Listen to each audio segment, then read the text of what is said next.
बोले श्री प्राणनाथ प्यारे की जय। श्री सतगुरु महाराज की जय। सतगुरु श्री रामचंद्र जी महाराज की जय। पूरी धाम की जय। सर्व सुंदर साथ की जय। बंदो सतगुरु चरण को करो सप्रेम प्रणाम। अशुभ हरण मंगल करण धन श्री देव चंद्र जी नाम। श्री प्राणीनाथ सतगुरु परम विनय करो प्रणाम। रे विकट कपाट सुन जिनके नाम। श्री राम रतन सतगुरु मेरे काटो सकल कले। चरणों में गुरु वंदना वेद करो परवीन। श्री प्राणीनाथ निज मूलपति सिर में राज शुभ नाम। तेज कुंवर श्यामा युगल को पल पल करो प्रणाम। पिया जी को पल पल करो प्रणाम। धनी जी को पल पल करो प्रणाम। बोले श्री प्राणनाथ प्यारे की जय। श्री सतगुरु महाराज की जय। धाम के धनी की जय। कृष्ण कन्हैया लाल की जय। सर्व सुंदर साथ की जय। प्राणाधार प्यारे सुंदर शाह जी, आप सभी के धाम हृदय में विराजित प्राण प्रियतम प्राण वल्लभ के नूरी चरण कमल में कोटि कोटि प्रेम प्रणाम जी। मेरे सभी धाम की सखियां, जिनके हृदय में बैठकर मेरे प्राण प्रियतम मेरे प्राण वल्लभ अपने हृदय का वो ज्ञान, अपने हृदय का वो रस प्रदान कर रहे हैं, उन सभी सखियों के चरणों में कोटि कोटि प्रेम प्रणाम, कोटि कोटि प्रेम प्रणाम।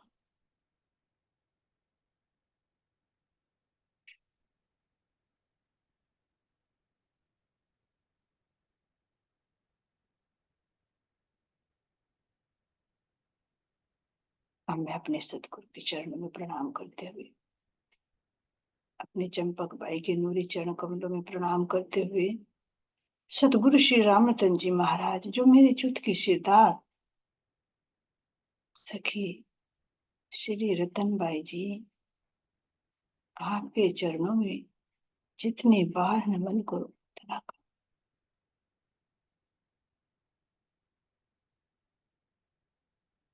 अपने जागने के मोल मिला श्री गुम्मट जी की तलहटी में विराजमान मेरे इंद्रावती सखी, जिनके हृदय में साक्षात मेरे धाम के धनी आवेश रूप से विराजमान है। आनंद अंग श्यामा जी विराजमान है। ऐसे जुगल जोड़ी और ऐसी मेरी सरदार सिरमौर सखियों के चरणों में मेरा प्रणाम। ऐसे दिव्य स्थान को मेरा प्रणाम। मेरी सभी जागृत आत्माएं,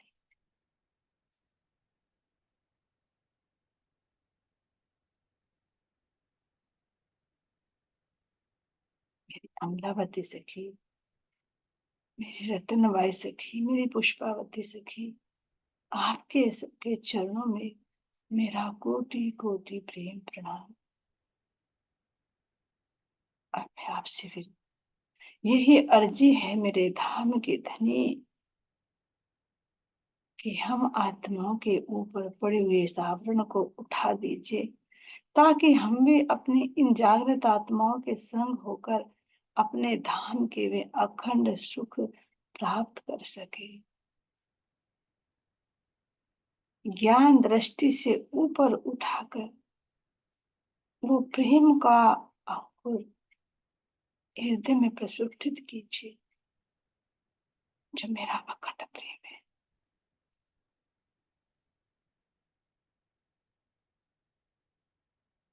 वो दिव्य दृष्टि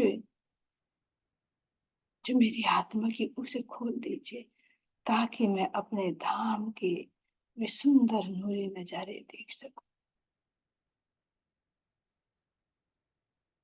मूल मिलाप में विराजित मेरी धाम की सब सखियों का भी मेला, और मध्य में विराजित मेरी जुगल जोड़ी,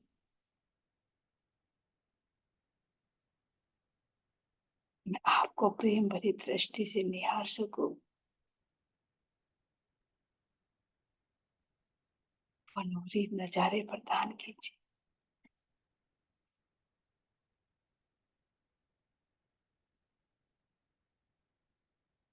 मैं अपनी इंद्रावती सखी के चरणों में प्रणाम करके दोनों चरण कमल पकड़कर अपना शीश इन चरणों में रखती हूँ।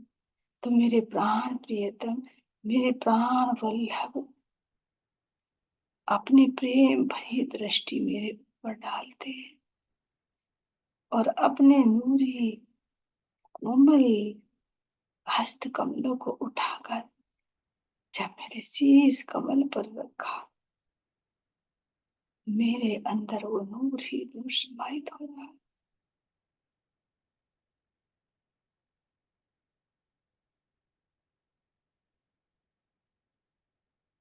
अपने नेत्रों का ये नूरी नजारा अब मेरे नेत्रों को अपने से मिलाकर मुझे अपने हृदय में ही स्थित धाम धनी के दर्शन करा रहे,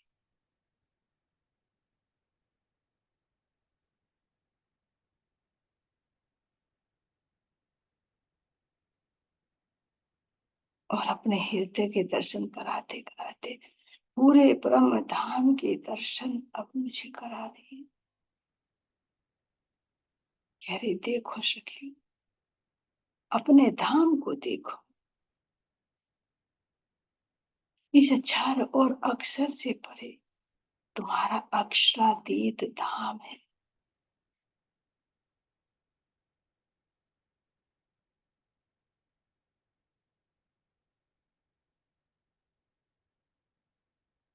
आवेश स्वरूप से मैं यहाँ विराजमान हूँ, और मूल स्वरूप से मैं धाम में विराजमान। जैसे तुम्हारे मूल तन मूल मिलावे में और सूरता रूप से तुम यहाँ पर आई, तो अब मैं तुम सूरता को लेकर अपने निज धाम चलता।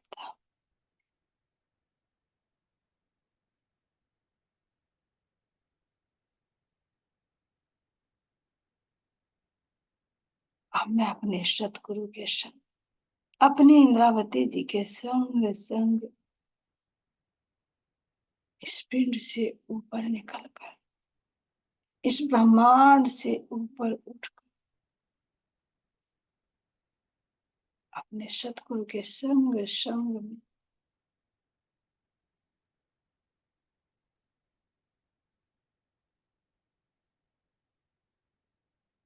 इस आवेश के संग संग में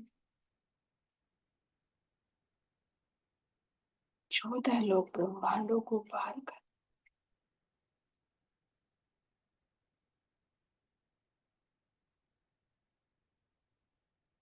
आज निरंजन को दिखाते हुए मेरे धाम के धनी कह रहे हैं कि देखो, ये 7 शून्य कैसे झिलमिला रहे हैं,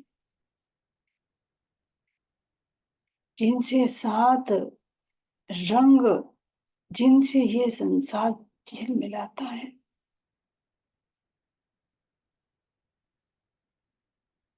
इसमें कैसे भांति भांति के राग रागनियां हैं, स्वर हैं, जो इस संसार में संगीत है।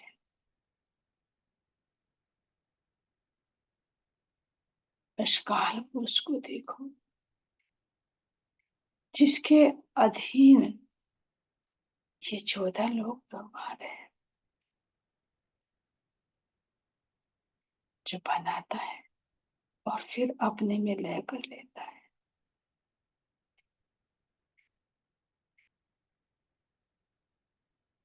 मेरे प्यारे प्यारे सतगुरु,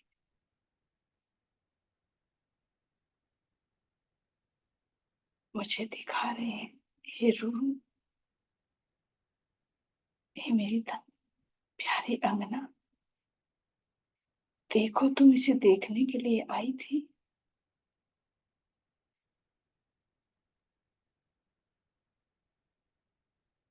इस मोह तत्व को देखो, ये मोह तत्व कैसे इस संसार में व्याप्त है।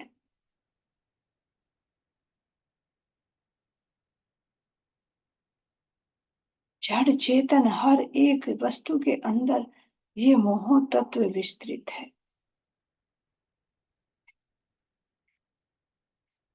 इस ओंकार को देखो, जिससे 5 तत्व कैसे ये स्थूल रूप में प्रकट होते हैं। जो सूक्ष्म है वो कैसे स्थूल रूप में विस्तृत होकर 14 लोकों में बसा कर देता है।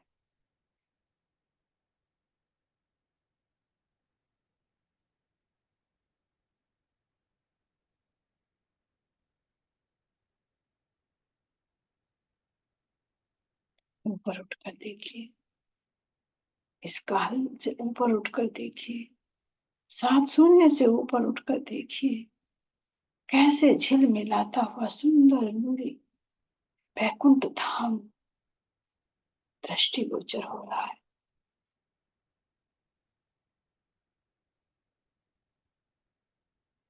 इस वैकुंठ में देखो, कैसे महाविष्णु आदि नारायण अपनी लक्ष्मी जी के संग स्वर्ण के सिंहासन पर विराजमान है।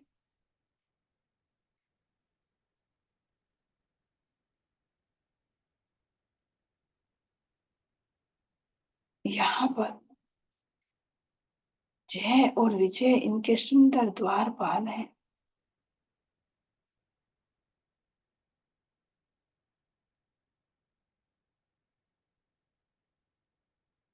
यहाँ के लोगों में देखो, किस तरह से सूक्ष्म शरीर धरकर ये जीव 4 प्रकार की मुक्तियों का भोग भोग रहे हैं।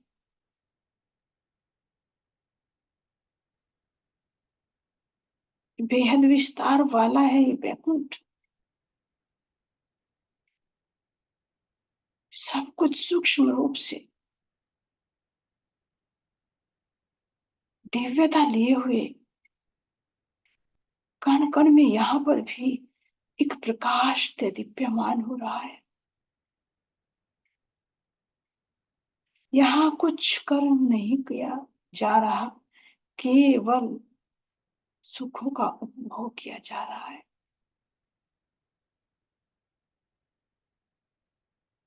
देखो तो,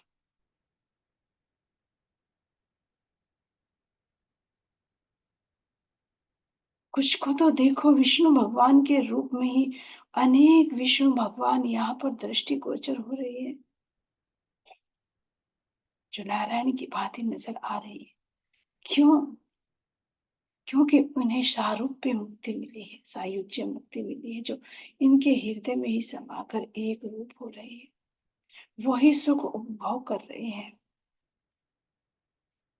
दूसरी तरह के देखो, इनकी भांति ही सब सोजा श्रृंगार लेकर इस लोक में विचरण कर रहे हैं।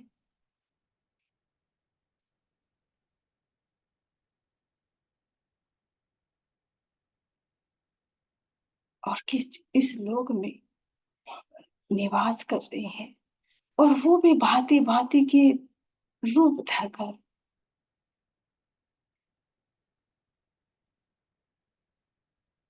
कोई पशु के रूप में, गाय के रूप में है, कोई वृक्ष के रूप में है, जैसे पारिजात वृक्ष है, कल्प वृक्ष है।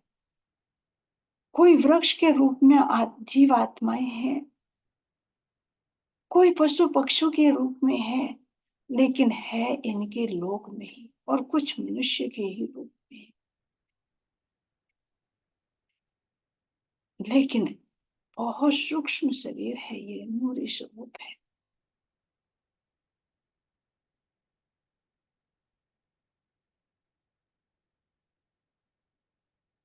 क्योंकि इन्हें सालोक की मुक्ति मिली, इनका लोक मिला है।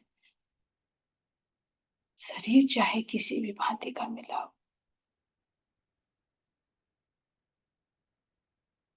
और कुछ जैसे विशेष गण है, ये विष्णु भगवान के संग संग ही, पास पास में ही, कोई इनका पार्षद बना हुआ, कोई इनकी सेवा में लगा हुआ है, यानी इन्हीं के समीप संग संग रहकर घूमते हैं, भ्रमण करते हैं।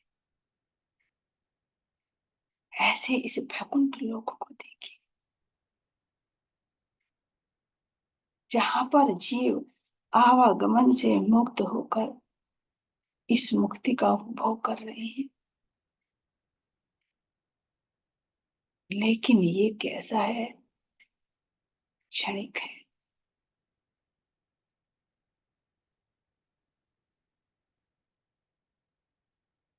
अखंड मुक्ति नहीं है।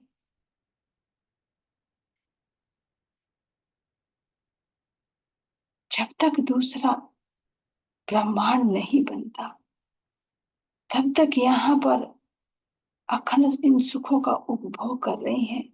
लेकिन जैसे ही आदि नारायण अपने मूल में, प्रणव ब्रह्म में समा जाएगा, तो ये सब कुछ लय हो जाएगा।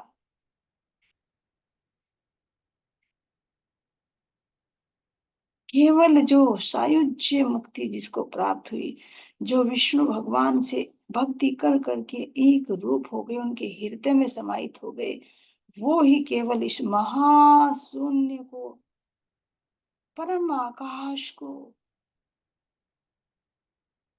पार करके बेहद में पहुंच सकता है।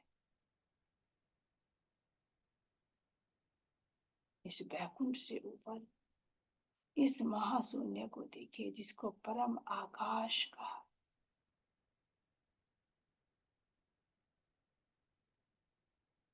महाशून्य मंडल है, जो इन पूरे को घेर कर चारों तरफ विस्तृत है।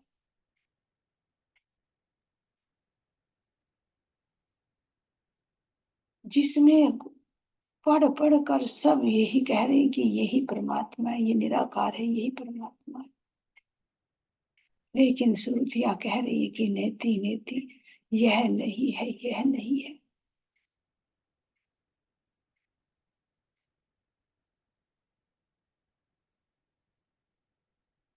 तो ये शून्य क्या है, जिसको नींद भी कहा, महाकाल भी कहा, महाशून्य भी कहा, परम आकाश भी कहा, ये सब इसी के नाम है। इसमें से कोई बिरला ही निकल पाता है, और वो है केवल अक्षर की पंच वासनाएं।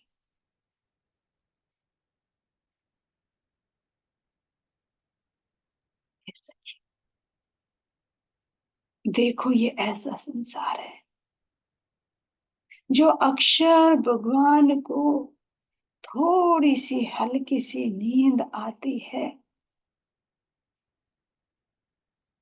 और वो अपने आप को इस मोह सागर, इस महाशून्य में, उनका एक ये स्वरूप खड़ा हुआ, आदि नारायण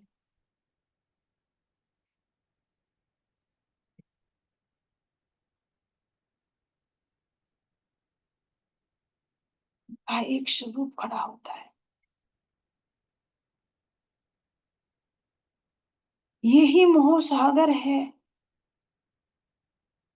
जिसे शास्त्र में कहा गया है कि मोह सागर में अनादिकाल से एक अंडा तैर रहा था, और तैरते तैरते जब वो पका तो उसके अंदर विस्फोट हुआ, इच्छा क्रिया और ज्ञान डली, उसमें से महाविष्णु प्रकट।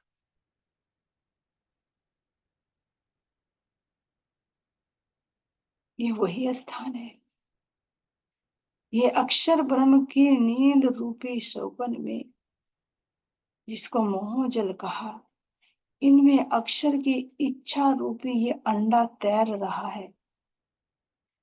और जब इसके अंदर ऊपर की चेतना पड़ी, ये क्रियान्वित हुआ, तो अक्षर भगवान अपने आप को महाविष्णु के रूप में देख रहे हैं, और देखते ही एक सुंदर स्वरूप खड़ा हुआ, और खड़े होते ही उसके अंदर उपजा अहम एकम बहुश्यामी, मैं एक हूं, अनेक हो जाऊं।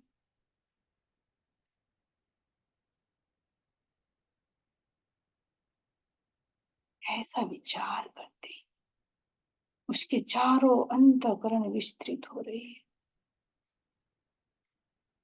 जिनको चार व्यू का वासुदेव, संकर्षण, प्रद्युम्न और अनिरुद्ध, जो इनके चार अंतःकरणों का प्रतीक है।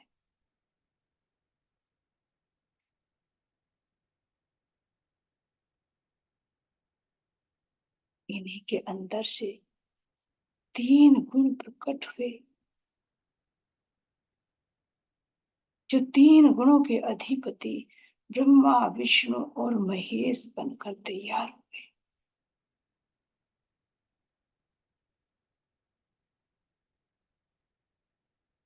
और इनसे पांच तत्व और 14 भवन बनकर ये ब्रह्मांड, जिस पूरे ब्रह्मांड में मोह से उत्पत्ति होने के कारण मोह ही मोह है, निंद्रा होने के कारण सब नींद में है, सौपन में है, अज्ञानता में है, सौपन की बुद्धि है,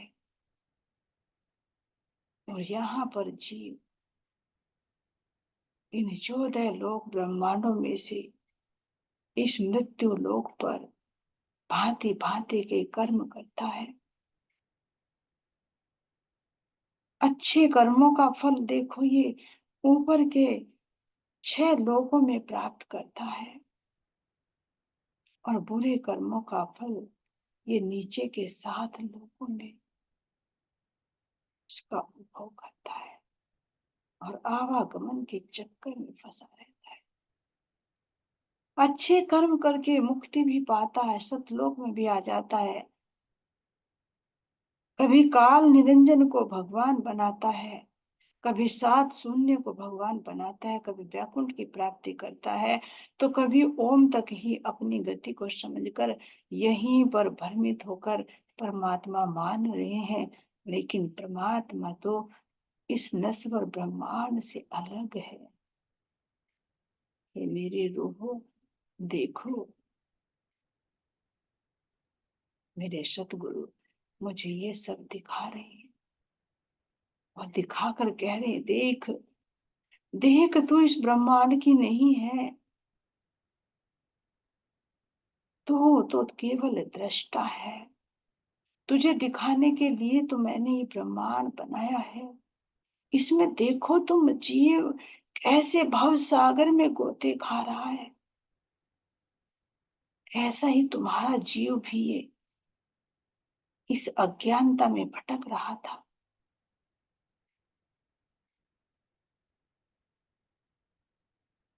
बड़े बड़े ऋषि मुनि तो वैकुंठ तक की समाधि लगाकर उसको फिर भी प्राप्त कर लेते, लेकिन तुम्हारा जीव देखो कैसे इस मृत्यु लोक पर ही आग पानी मिट्टी पत्थर को पूज कर कह रहा कि यही मेरा भगवान है, यही मेरा परमात्मा है।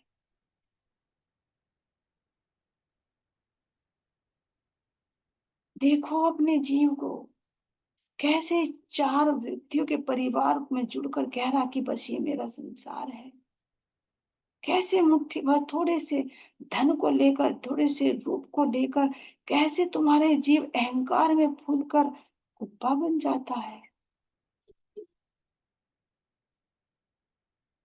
हे मेरी आत्मा, मैं तुम्हें समझा रहा हूँ, तुम्हें दिखा रहा हूँ।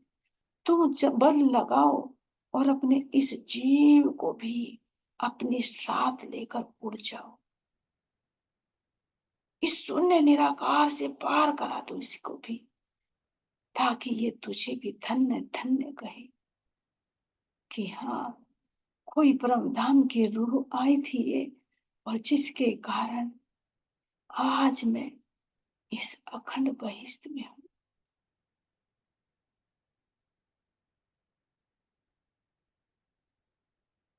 जोर लगाकर, बल लगाकर इस जीव को आत्म भाव में लाओ।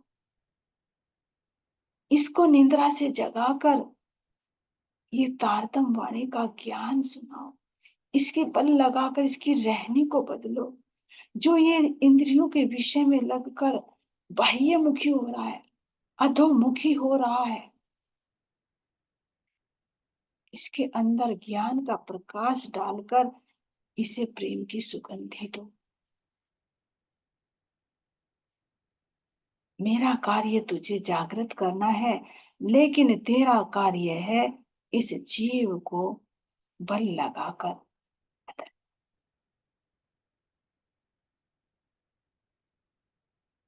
और जब ये बदल जाएगा तो तुझे परम धाम में शाबाशी मिलेगी, और ये जीव भी शाबाशी देंगे। इतनी शाबाशी देंगे कि बेहद मंडल में जो 8 बहिष्ठ नजर आ रही हैं, इन बहिष्ठ में जब पहुंचेगा तो हमेशा हमेशा के लिए तुझे अपना इष्ट समझकर पूछेगा।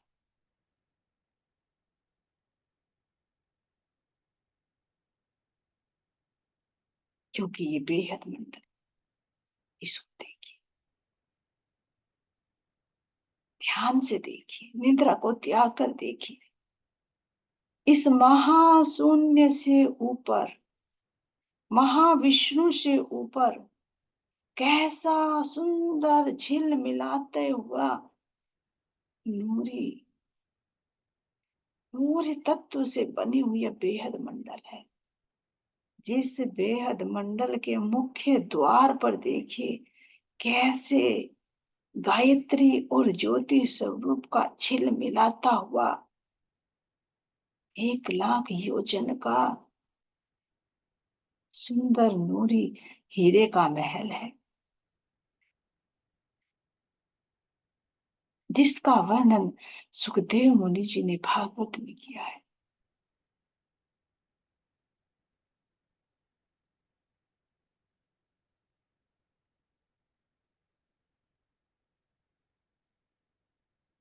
चौरासी कोश में ज्योति ज्योति स्वरूप है,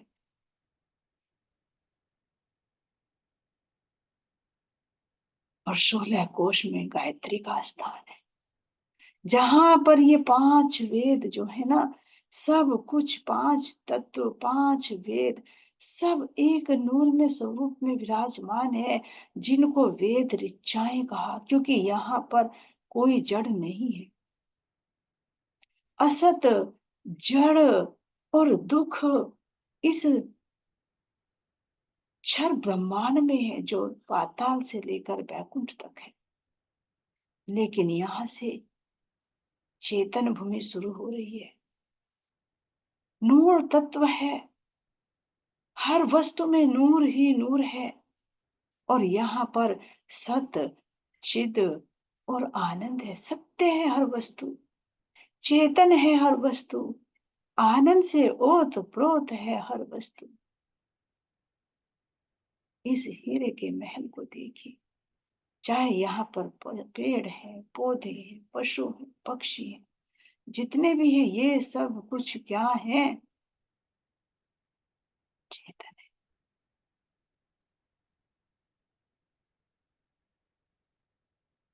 यहीं से ये जो 5 तत्व चेतन है, यहीं से, इस ओम से ही ये ऐसे अनंत 14 लोग ब्रह्मांड बनते और मिटते हैं, पानी के बुलबुलों की भांति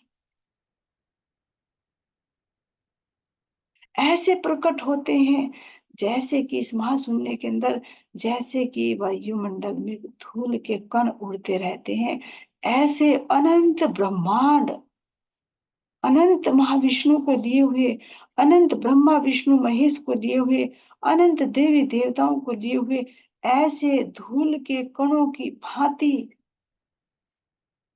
बनते हैं और मिटते हैं, बनते हैं और मिटते हैं। लेकिन ये पांच तत्व चेतन है, अखंड है।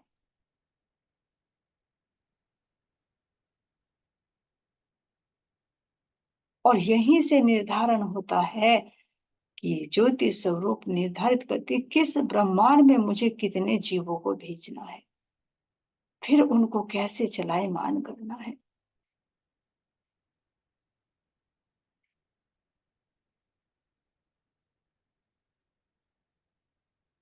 बहुत कार्य, बहुत विभाग है यहाँ पर। ये कहे कि इस मिटने वाले ब्रह्मांड का ये हेड ऑफिस है।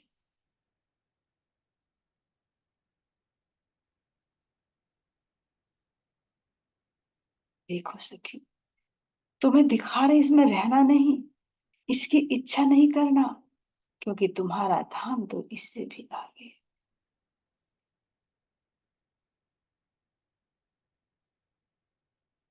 ये ज्ञान आज तक किसी को नहीं पता। शास्त्रों में सब कुछ लिखा हुआ था, लेकिन मेरे पूर्ण ब्रह्म परमात्मा खुद निज बुद्धि लेकर आए।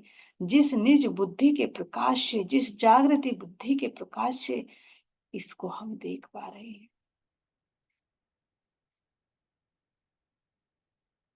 इस सतगुरु की मेहर नहीं तो क्या है।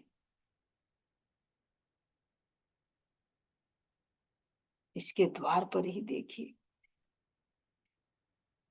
कैसे काल निरंजन है, और कैसे इस प्रणव में रोधनी शक्ति भी खड़ी है।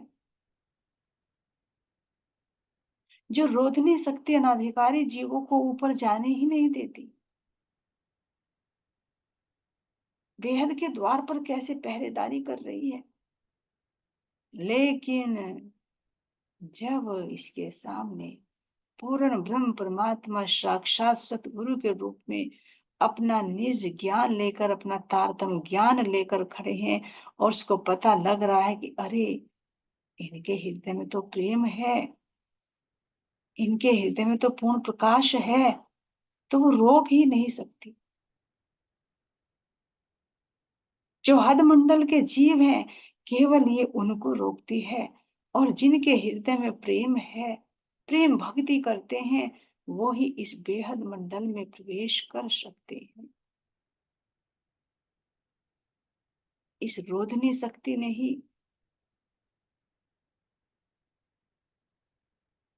इस रोधनी शक्ति ने ही अपना भाव प्रकट किया है देवी भागवत के अंदर, कि जिन जीवों पर मैं कृपया करती हूँ, यानी जो जीव जिनके अंदर वो प्रेम है, श्री कृष्ण जो इस बेहद मंडल के अधिपति हैं, तो जिनके हृदय में उनके प्रति प्रेम है, उनको तो मैं आगे जाने देती हूँ। लेकिन जिनके हृदय में ये प्रेम नहीं होता, कोरा ज्ञान ही होता है, वेद शास्त्रों के में उलझे रहते हैं, उन जीवों को मैं कभी धन के, कभी मान सम्मान के, कभी बैकुंठ के, तो कभी स्वर्ग के लोभ लालच में डालकर नीचे धकेल देती हूँ।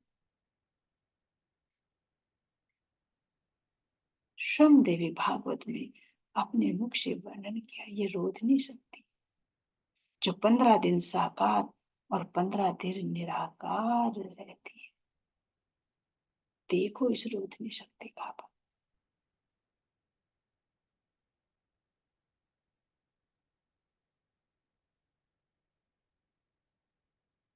इसके ऊपर देखिए काल निरंजन कैसे अपनी सारी शक्तियों को लेकर खड़ा हुआ है। कितनी यहाँ पर 64 योगिनियां शक्ति इसके साथ में है। इनके बल को देखो,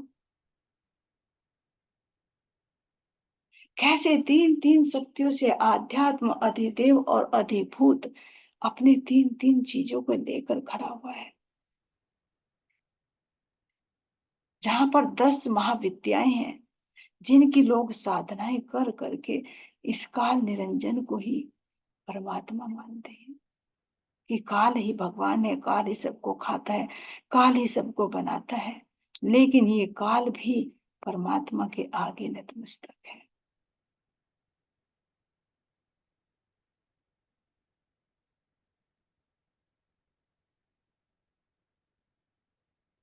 पेड़ काली किन्हों ना देखी, सब छाया में ही रहे उलझाई। गम छाया की भी ना पड़ी, तो पेड़ पार क्यों लखाई। कह रहे कि इस काल निरंजन से जो सृष्टि बनती है, सब इस छाया में ही उलझे हुए हैं। इस मिटने वाले ब्रह्मांड को ही सब सत्य समझते हैं, सब छाया में उलझे हुए हैं। इस काल निरंजन रूपी पेड़ से तो परे कोई झांकता ही नहीं है। तो जब परछाई का ही नहीं पता, परछाई को ही सत्य मान रहे हैं, तो पेड़ पार क्यों लखाई। तो पेड़ कैसे देख लेंगे जब छाया का ही नहीं पता कि ये छाया है। क्यों? क्योंकि ये पूरा ब्रह्मांड पाताल से लेकर महाविष्णु बैकुंठ तक सब कुछ इस बेहद मंडल की परछाई है। यूं कहे कि इस अव्यकृत ब्रह्म की परछाई है, प्रतिबिंब है। तो जब प्रतिबिंब को देखे कि ये नकल है, तो दृष्टि जाती है कि आखिर फिर इसका अखंड सत्य कहां पर है। तब पता चलता है।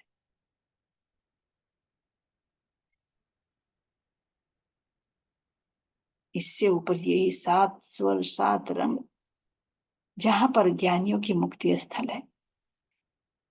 और इससे ऊपर है तुम्हारा अखंड वैकुंठ, नित्य वैकुंठ। इस नित्य वैकुंठ में भी देखिए किस तरह से ब्रज और रास